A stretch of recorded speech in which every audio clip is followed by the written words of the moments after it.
now make sure that you have extracted all the CSV tables which I have shared with you, which is coming on this list. Now of course you got a question in your mind that am I really in need for importing or extracting each and every file separately? The answer is yes, because these are separate CSV files. We have different options where we can connect to a certain folder which is having multiple CSV files, but those CSV files inside the folder should have a certain or a same structure, column content.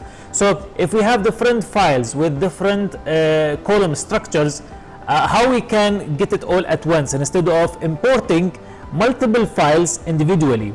You can do this if all of your tables are available in one database.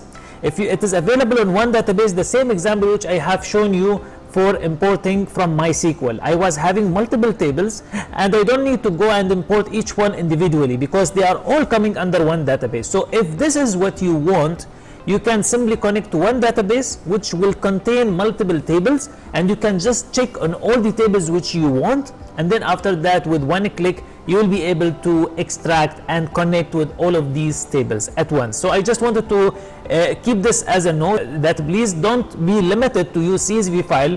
If you want to use also a database, it will add a lot of advantages.